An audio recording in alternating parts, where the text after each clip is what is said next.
Hi everybody, I hope you're doing terrific today.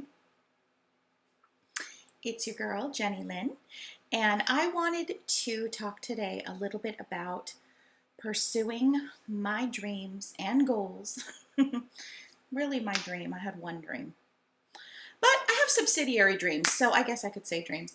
But basically my one dream for going on 30 years now. And I want to share with you the journey of an artist and kind of some of the highlights of my 30-year pursuit, some of the low times in my 30-year pursuit, and I think really just some inspiration and motivation for people out there that are looking to pursue a creative career or a performing art career, and why I think for me it was worthwhile. I wouldn't do it any other way, and I've made peace with the ups and downs of my life. I've made peace with where I'm at now, and I think I'll make peace with where I am in the future. So my dream is to be a singer, okay? That's it. And when I was in the bulb, I must have been 10 or 12 years old, and I had my first taste of singing and music, and I knew that this was the path for me. I remember joining a choir actually and getting my first voice teacher when I was around 10, and beginning to really practice my art and actually getting solos and singing live in front of audiences, and just having these like amazing experiences as a little girl. And I remember thinking, this is what I'm gonna do for the rest of my life. I'm gonna be a singer. And I remember I was at the store and I was buying like some candy or something like that with my friends. I must have been like 13 or 14. And we used to walk down to this little store called Farmer's Market up in the Orange Hills area where I grew up in Orange County. And we walked down there, and for some reason me and my friends didn't have enough change. We were short, 50 cents or something like that. And I remember the gentleman in line behind me said, "Do you need a little extra money, girls?" And we said, "Yes, we do." And he handed us a buck or whatever to cover the rest of our candy purchase at the store. And I remember I looked right at him and I said, "I'll thank you when I'm a famous singer." And he laughed because he saw how determined I was. I wasn't kidding. I wasn't joking around. And this little girl looks up at him and says, "I'll thank you one day when I'm a famous singer." And he laughed and he believed me. I think he believed me. And he said, all right, all right. So I don't know who that guy is. And I guarantee you he does not remember giving me a little bit of change at the farmer's market in the Orange Hills, in Orange County, like decades ago. But I remember that was the first time I stated out loud what I wanted to be, okay? I was confident my whole life. And I was a singer in the sense that I was always a singer. I was always in voice lessons. I was always singing in choirs. I was always doing school shows. And I had successes that that gave me a certain level of confidence from my childhood through my teenage years, that prepared me to be an adult and to move into real, more professional singing. But things like I was voted most talented in my junior high and then in my high school, and I would audition for solos and leads and things like that, and I would get them. And so those types of things, I guess you could call them like breadcrumbs. They were just little breadcrumbs along my path of life to kind of just encourage me to keep going, and that this was in alignment. I didn't really know that word as a teenager or a child, but that music was in alignment with my path on this planet. And so that's where it all began. I did go off to go to university, and I had a double major. I studied business and accounting, and I also studied music. And then I went off I was actually a major and a minor. And then I went off to eventually get my master's degree in voice, in actual voice. So it was something that I continued to pursue just like educationally. I wanted to get good. I wanted to know all about music. I wanted to study composers. I wanted to learn how to read music. I wanted to learn the classical and jazz sort of standards that I, as a singer, I'm so grateful that I know. So for me, though I typically don't recommend university to singers. I have my own voice studio. I train singers. It's not something I typically recommend. But for me, it actually was the right choice because though I was, by the time I got to university, an experienced performer, I had sang live in front of many crowds. I had, performed different kinds of roles and choir gigs and all of that. So I was an experienced and confident performer and singer, but I couldn't read music yet, and there was just so much about the academic or intellectual side of music that I had never learned about. So for me, I don't regret going to university. I will say, however, that what I learned in university about being a professional artist was, a very small piece of the pie. I don't want to mince words. If you have a whole pie and that means being, an artist of any form, a singer for me, I would say that what I learned in university was maybe a fourth of the pie. Okay, maybe I should be a little more generous and say a third of the pie, but I'll go conservative and say about a fourth of the pie of everything that I've learned in my life about being a professional artist. So, I just to kind of explain to you guys my background and how I finally prepared myself to sing as an adult when I was in my 20s and throughout my 30s. I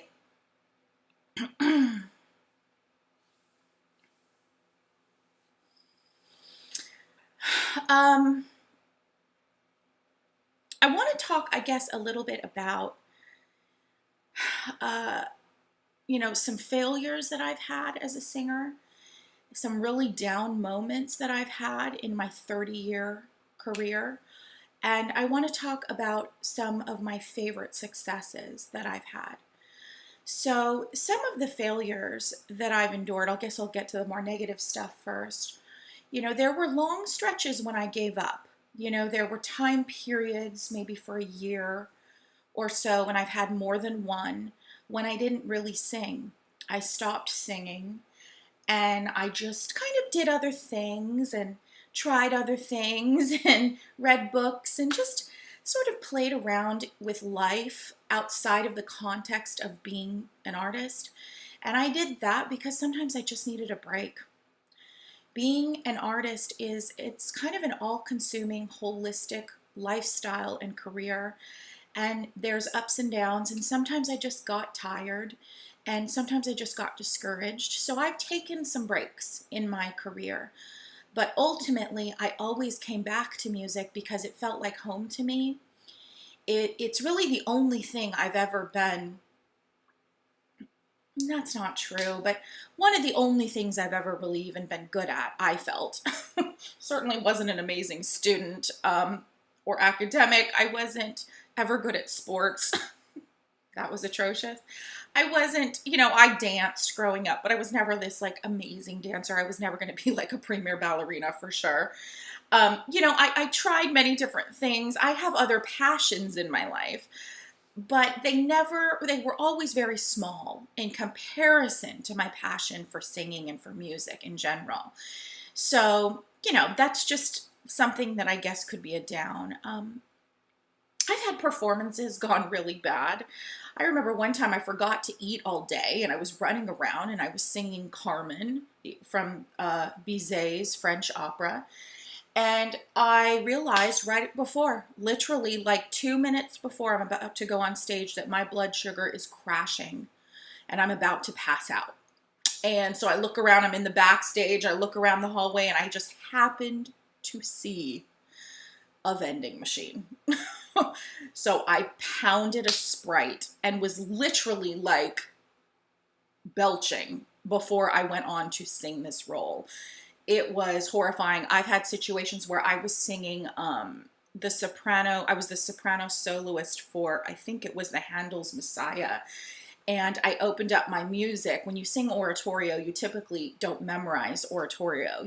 There's so much to it that you just stand there with your folder and you typically will just read the music as you're performing live. And I opened up my folder and there I was in the wrong piece, wrong song. I couldn't find the piece I was supposed to sing. So here I am about to sing a piece in front of hundreds of people and I don't even have the music in my hand and I don't have it memorized. Thankfully, my colleague, I turned around, he had his folder, the tenor soloist, and I literally grabbed his folder out of his hand, looked down, and there was the piece, and I sang it. So, you know, I've had performances where I couldn't hear the piano at all. I couldn't hear my notes for whatever reason, and I came in completely in a different key and off tune and sang, you know, half of a song completely out of tune. So I have had many performances gone bad, but I will say most of the performances I've had have gone great and have gone well. But I will also say I've never given a perfect performance, ever. There has always been 1, 2, or 3 things that I could have done better that were, you know, minor flaws that I could see. So, you know, there's never been a perfect performance yet. Maybe there will be one day. I've had people tell me I was a failure. I had a boyfriend once that told me I was a failed singer. And I thought to myself, who are you comparing me to? Because I've been a singer and I've been a working singer and a paid singer. There's been low moments and high moments, but I've done it since I was 10. And, you know, he felt that because I wasn't a big star like Celine Dion or Mariah Carey, that I guess I was a failure. And I've had many people in my life tell me to quit, tell me, you know, this is just too stressful, it's too much. And, you know, you need to just settle down and get, you know, a regular job. I'm not saying they said it to me that blatantly, but just, I think what it is watching the life journey of an artist in the low moments can be very painful. It's painful to watch somebody have to struggle at times financially, or struggle because maybe their art is being really criticized and put down, or, you know, they're just not selling their work at, you know, for a certain period of time, or you see them having to take a job that you would say is quote unquote below them, you know. Anna Netrebko, one of my favorite opera singers, was cleaning and sweeping the floors of the opera house in Russia where she lived before she ever had a chance to sing on the stage. So, you know, sometimes you see an artist you love suffering or doing work that you feel is quote unquote below them, and it can be very painful. It is not easy to have someone in your life that's committed to being an artist. It takes an ability to withstand moments of real suffering. And so that has always been hard for the people in my life that loved me. They knew I was a smart girl and they wanted me to have a stable life and a stable income and, you know, that kind of thing. So it was very painful. And so because of that, people have discouraged me from continuing on when things weren't always going so great. So that was always difficult because I think I knew deep in my soul that I was never going to quit, that this was my calling, that God made me born to be a singer. And though I would have other callings in my life, such as, you know, I hope in the future being a wife and mother, I hope in the future that I could create some really cool products to sell that are really from my heart. Like there's other things that I want to do with my life that are passions of mine, but that I had this one overarching calling and that I needed to surrender to it, that it was the main reason that God had put me on this planet and had given me this set of gifts and that I needed to use it. So I was never going to back down, and maybe I would take a break, but I was never going to back down. And so it's made me tenacious and persevering. I've learned how to suffer with grace. And I've learned how to continue on when no one supports me or understands me or gets me.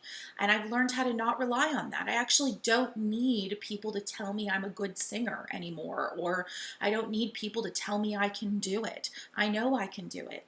I don't rely on external sources very much anymore because I've had to live without them for so long. And, you know, I mean, I don't want to get over dramatic, but I mean, there was a short time period where I was living out of my car. And I've always made a good living. I'll get into that more. I've always made a pretty good living, and I haven't suffered financially in the ways that I think I could have. But I went through a very difficult time in my life. It was a short stint where I ran out of money. I don't know any other way to say it. I ran out of money, and I just didn't have a penny to my name. And so I lived out of my car for like 3 months or so. And, I got a gym membership, and I would shower at the gym, and I would get up and I would do my hair and makeup just like this and put on a cute dress. And, at night I would find somewhere that I thought felt safe enough and roll back my seat and put a covering over my front window and go to bed.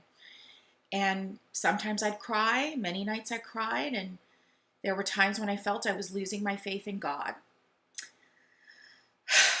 I know I'm going to laugh at this one day, because the truth is, being even homeless for a short period of time in order to pursue your greater life's calling it's not the end of the world. So for any of you who are struggling financially because you're pursuing what you feel is your calling on this planet, these low financial times, you'll get through them, just as I did. But yeah, I lost my faith in God for a bit. I thought, God, you've given me this gift. You've told me to do this. You've written it on my heart. I don't feel at home when I'm doing anything else. And look at me now. I have my undergraduate degree. I have a master's degree. I never did drugs. I never strayed from my path of trying to be a good woman, trying to do the right thing, trying to pursue my work, trying to help the world through the use of my gifts. I never stopped. And look at me now.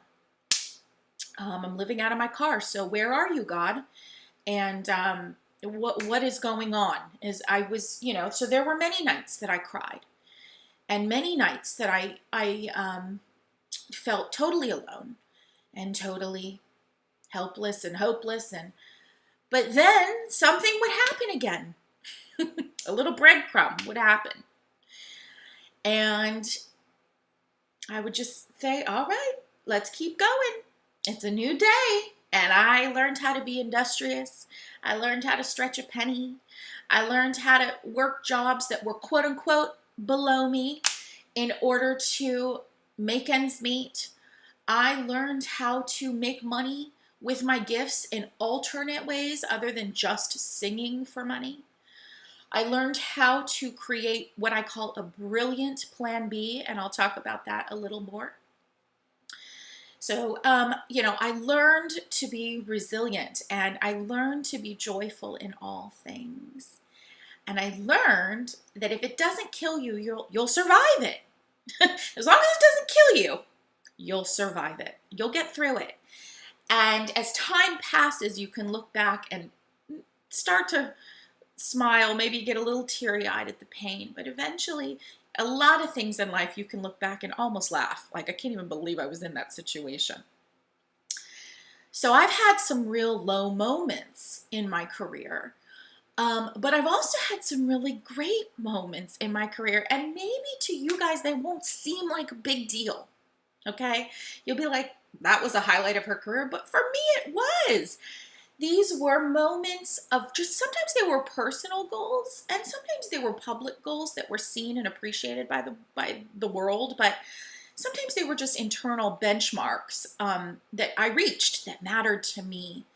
So some of my big accomplishments that mattered, one was when I was able to sing with the San Diego Opera.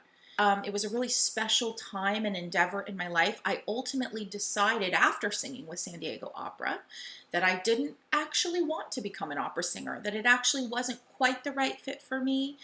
It just wasn't something I wanted to continue pursuing and pouring my money and my time and my life into, but that I was supremely grateful for the 10 years that I spent learning opera, classical music, and all of that. And it sort of culminated for me in singing with San Diego Opera. That was really special. It was something I just really wanted an experience with an A opera company and what I consider world-class A-level singers, and I got that opportunity. And when that happened for me, I knew I was ready to move on to some other things.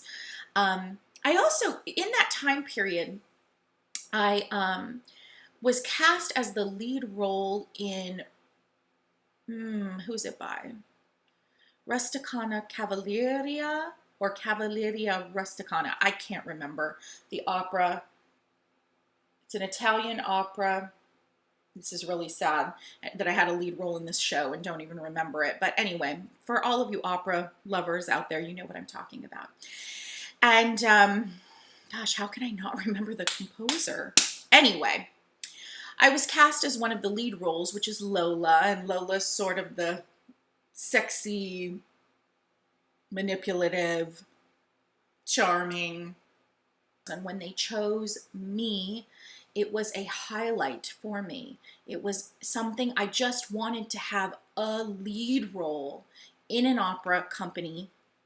And it was also special for me to play the role of Lola because I had always struggled with an eating disorder and my body shape and being, you know, what society considers fat or overweight or curvy. And so finally I walk in to sing for this role and I'm playing the beautiful woman in the show. And I was a size 14 at the time, you know, a 12 or 14. And I wasn't skinny and I was curvy and I owned it on that stage. I owned my body. I owned the way I looked. I didn't let my fat get in the way of standing up on that stage and playing a role that probably should have gone to a thin woman, or typically, I should say that I should rephrase that, not should have, but typically would go to a thin, beautiful woman. So it was sort of it was a victory for me on many different levels. I had another like big victory. That was when I was hired to sing as the lead, like soprano soloist, or cantor is another word for it, at a really magnificent church in Orange County. And I was able to do all kinds of amazing things, everything from oratorio with choirs, leading sections of choirs, lots of solo work and solo opportunities. I sang for weddings and funerals and just all kinds of amazing things. Having that job, it made me a better musician. It made me a better leader, a more humble, gracious leader. It exposed me to a lot of Christian music, classical Christian music that was really beautiful and that I loved very much. I was able to sing with the finest pianist I've probably ever worked with besides Johnny Carl at the Crystal Cathedral. You know, I will tell you this, a man named Roger Witten in Orange County, he and Johnny Carl were my two favorite pianists I have ever worked with. He was amazing. Roger could play anything. He could play pop, he could play jazz, he could play Mozart and classical music with beauty and precision. He knew how to support and love and uplift a solo artist. He knew how to work with choir. I mean, this guy was brilliant. And to have an opportunity to work with A-class musicians in my career and to learn, I just always wanted to learn. That's all. I just wanted to keep growing as an artist was a really amazing thing for me. And that was a big highlight. Another highlight, has been right here on YouTube. And it's me modeling a Zara dress, plus size, you know, curves, full confidence, no apologies. And it's me singing something in the background. I think it might be a Puccini opera piece. I haven't watched the video, but in a long, long, long time. But I think it's an opera piece by Puccini. I think it might be Donde lieta usci al tuo grido d'amore. I can't remember, but it's something by Puccini. And so having a YouTube video get 1 million views, not one, but 2, is a huge accomplishment or highlighter, dream come true for me. It's amazing to me. And these videos, what's so amazing is, about having a highly viewed video is you don't realize that it goes all around the world. Like, you get comments from Vietnam and Saudi Arabia and Mexico and I mean, I have like comments from like these loving, wonderful comments from all over the world. And I'm just like blown away. I'm like, I can't even believe all these people are like clicking on this video to hear me sing a song. It is like very humbling and, you know, exciting for me. So, you know, guys, those are just like a few of, to be honest, many very special moments as a singer that I've had. Some of them lucrative, some of them not. Some of them noticed by the world, and some of them just private, amazing goals that I've had for myself that weren't necessarily all that fancy.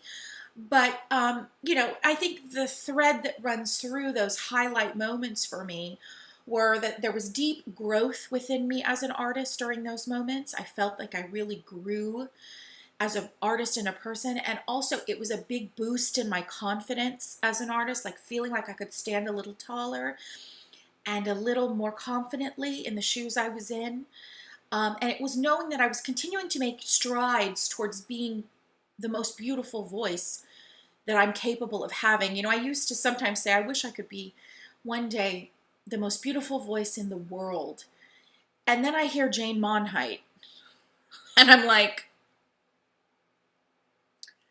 I don't know if I could ever practice enough to hold a candle next to jazz singer Jane Monheit. I hear her acoustically live on Instagram, and I'm just like, that is beauty in a bottle. You know, I think that, and then I hear an acoustic version of Ariana Grande singing Dangerous Woman, and I'm like, that girl can sing! You know, I think it, and then I hear, you know, an acoustic live version of Christina Aguilera singing Bound to You, and I'm just like, that girl's coloratura is so complex and beautiful and artistic. I'm sorry, her riffs and runs is what you would call it in pop music. I just don't know if I could ever, even if I practiced every day for the next 10 years, hold a flame to Christina, you know, and you guys know Mariah. I mean, I've gotten in like literal fights with people over Mariah and her amazingness. She is my ultimate favorite singer, and I know that I will never, ever be able to sing Vision of Love the way Mariah Carey does. So, you know, I look to the best, whether it's in opera, jazz, or pop music, which is pop music was my first love. I think what I could say confidently is I want to get to the point where I have the most beautiful, agile, flexible, able voice and healthy voice that I could possibly have. And that I could sing my first love, which is virtuosic pop music. That means pop music that's very hard. So, you know, I set the bar high, and it's like, you know, maybe I won't get to that point of having the most beautiful voice ever possible with the most ability until I'm 55. And so be it. I guess I have quite a long journey ahead. But I set the bar high, and I have no problem with baby stepping towards goals. So long as I'm always learning and always growing and always improving as a woman on my journey. You know, of course, I still have concrete goals as a singer, things that I haven't accomplished yet. One is I just want to keep investing in my social media. I would really like to keep putting my art and my voice and my gifts out there, my inspiration out there for people, and just allow people to continue to follow my content and follow my work, and see if, you know, from that I can begin to book more, you know, real singing venues and gigs and things like that. I have another goal. I've always wanted to have a jazz pop trio or quartet, and that is something that's in the works, and you guys will see more footage from us. We're called the Songbirds. You can look us up on Instagram or Facebook, and it's me and a group of my girlfriends who are all amazing singers, and we are working together, and we want to be gigging by year's end, doing private parties and events and patriotic events. We're all like, you know, patriots, and we love America, so we're excited to do those types of things. But it's a brand new group that was developed in 2019, and that's a big goal that I have, to really take that group to the point where we're gigging all the time and having a great time together. Another goal that I have is to create an album or multiple albums. And actually, though I don't have a passion for writing music, I do have a passion for writing lyrics. So I want to be able to team up with songwriters throughout my career where I write the lyrics, they write the music, and we spin out virtuosic pop music or classical pop crossover music, which is really my genre. So those are some like concrete goals. And guys, they may take me 2 years and they may take me 10. But I have goals for myself that I want to still keep building on, because when I was a little girl, I said that I wanted to be a singer, and that was my dream, and I intend to do that my whole life long. Now, I want to talk a little bit about a brilliant plan B. And this is something that I talk to my voice students about. I have a handful of girls that I train in singing. And in addition to training them in singing, I definitely do what I call mentorship, where I mentor them and I encourage them and I help them to align their life so that they can have their most beautiful life. You know what I mean? Like, so that whatever it is their dream is, they can accomplish that with time, and whatever their subsidiary goals or dreams or passions are, that somehow that can be interweaved into their life. And so it's very fun for me to teach voice lessons and to do mentorship with girls. I typically only work with teens and adults, so oftentimes these ladies are very mature. And lately I've been talking with the girls the past couple weeks about what I call a brilliant plan B. Now, a brilliant plan B is not something you do forever.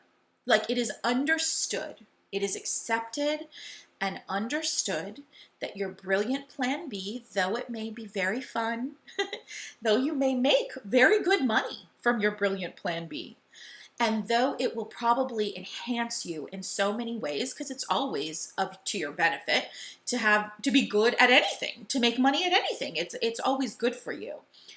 But it's understood that it's a temporary thing, and that your brilliant plan B will, either slowly or sometimes abruptly, fade out of your life at the right timing. So oftentimes brilliant plan Bs for singers can be things like bartending, because you actually can make a lot of money not working a lot of hours, and it's actually pretty fun. A brilliant plan B might be being a teacher, a music teacher. Now, that's not to say that for some people, their plan A is bartending and taking it to the max, or being a teacher and taking it to the max. So your brilliant plan B could possibly be someone else's plan A. So it's not to say that one is less than the other. I know I sound like I'm being politically correct, but I really mean that. Like, you're not lesser of an artist if your dream is to be a music teacher. But I'm just giving, for example, if your dream is to be a singer, a paid, on stage, looked at singer. Obviously being a music teacher is a wonderful job and you can make good money doing it, but that's your brilliant plan B. For me, my brilliant plan B was teaching voice lessons, though I've had other brilliant plan Bs too. And I've loved it. I love it so much that sometimes I have to remind myself of my plan A, because I can get super sucked into all this amazing work that I do with talented ladies. And I'm sitting here like, duh, don't forget you have to practice too, So your brilliant plan B can be very fun. It can be very lucrative. It can be something that is a really amazing part of your life. What's important to remember about your brilliant plan B, aside from that it's temporary, is that you need to make sure that your brilliant plan B brings you cash and money to fund your plan A. You want to make sure that it doesn't kill you.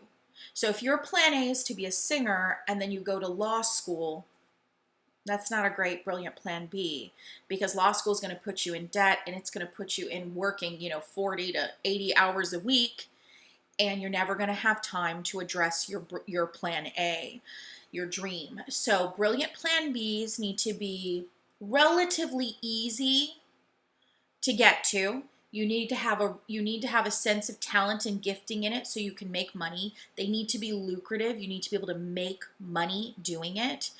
And you need to feel that this brilliant plan B is somehow getting you. It's another stair step to your plan A, your real dream. So as long as you understand the place of your brilliant plan B and you keep it as your plan B, and you don't lose heart while you're doing your plan B because you know it's only temporary, you can then stay focused on the dream and calling of your life. I am convinced, I've done other plan Bs, by the way, too. Other things that I've made money at that were giving me cash, confidence, and moving me, sometimes even inadvertently, towards my dream. I've done babysitting and nannying, house like organizing. I'm really good at like organizing spaces, homemaking oriented things. You know, I tampered a little bit in plus size modeling. I'm open to continuing to do that if the opportunities come and they're not too stressful for me. You know, so there's other, you know, things that I've done. I have a jewelry line on at this point it's on Etsy.com that you can look up. It's Jenny Lynn Jewelry, you know, that I here and there I'll make a sale and make a little extra cash. Like, so I have different brilliant plan Bs and different streams of income that I've brought into my life. And all of them have been quite a bit of fun.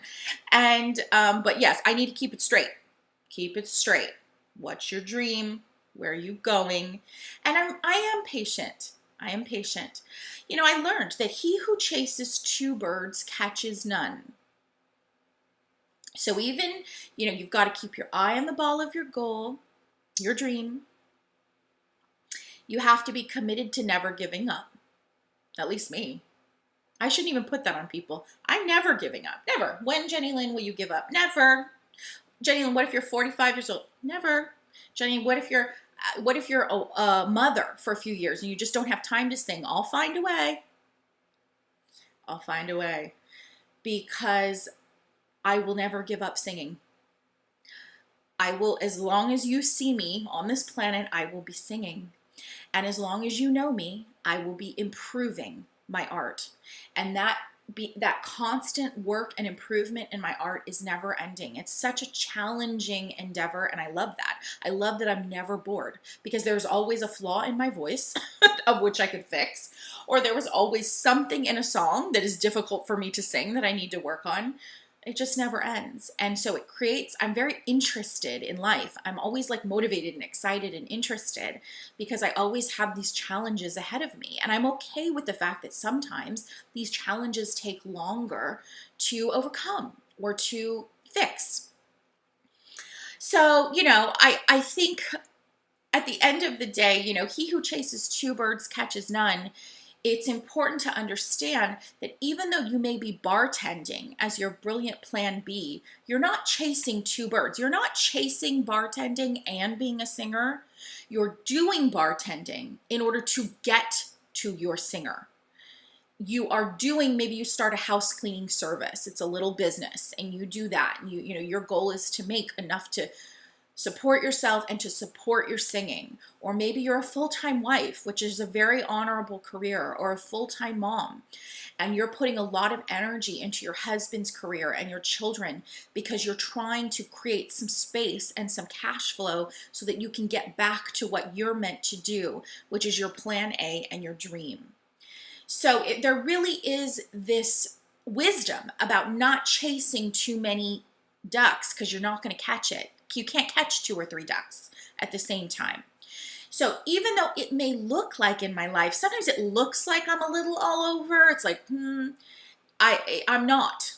I'm chasing one dream, and that's to be a singer, to be the best singer that I could be, to be such a beautiful singer that people would want to listen to me and pay me to do it.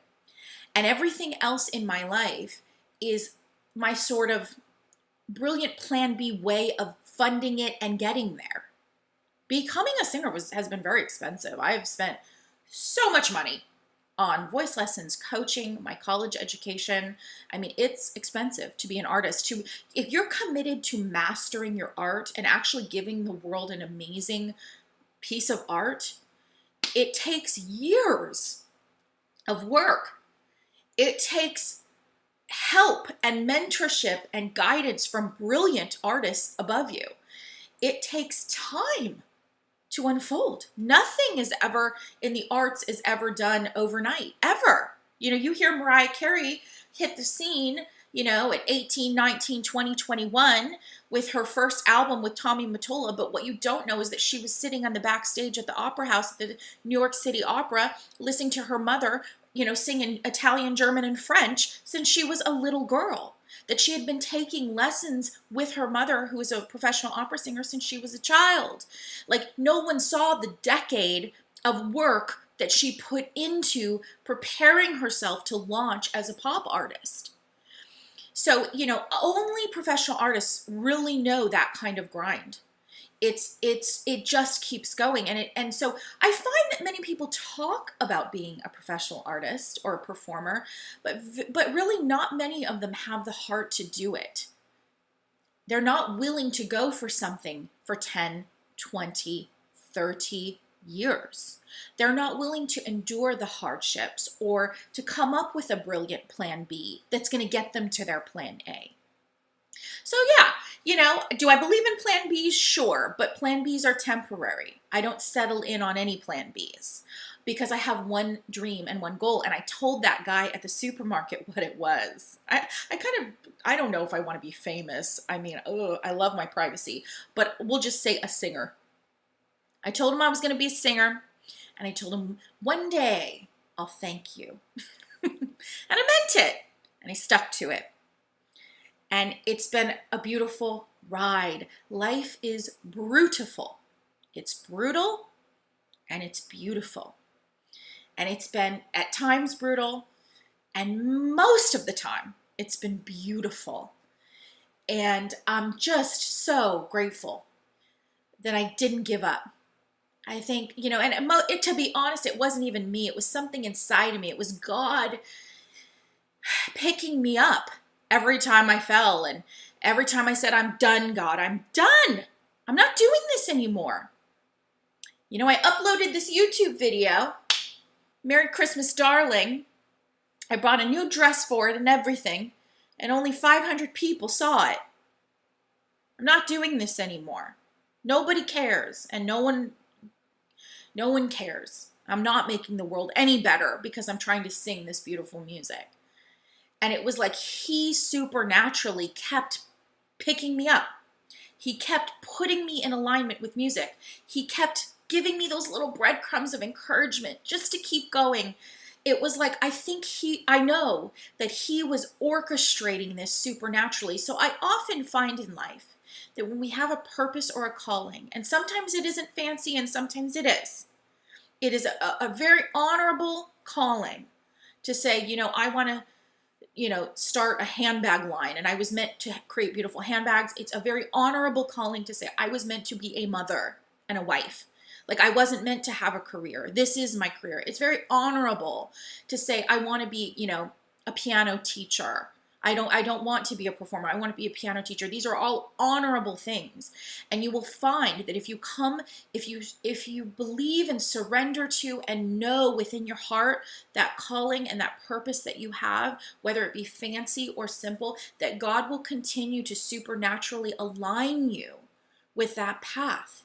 So it is important to remove ego, and it is important to remove trying to impress people and trying to get praise of the world, and to look within yourself and to have that strength within yourself and to really have faith that God is going to move those mountains for you. So, in that very video, Merry Christmas, Darling, that I was so discouraged about, and I remember this one or two horrible mean comments were left on it. Now that video is about to go to 25,000 views. So, it's it looks like maybe that wasn't such a bad upload after all. So I've learned that to be an artist or to be successful at anything requires a tremendous amount of patience and persistence and steadfastness. And those are qualities that are given to us really by God and by life. We learn them as we go through life. So yeah, I hope that this is encouraging. I hope that encourages you in your journey towards your purpose. and helps sheds a little light and purpose on your brilliant plan B. And yeah, have a great day, guys. If you guys want to check out my website and you want to work with me or hire me to sing, or maybe have some mentorship phone calls with me about your artistic career, go ahead and check out my website, thebloomingvoice.com. And have a beautiful day, everybody.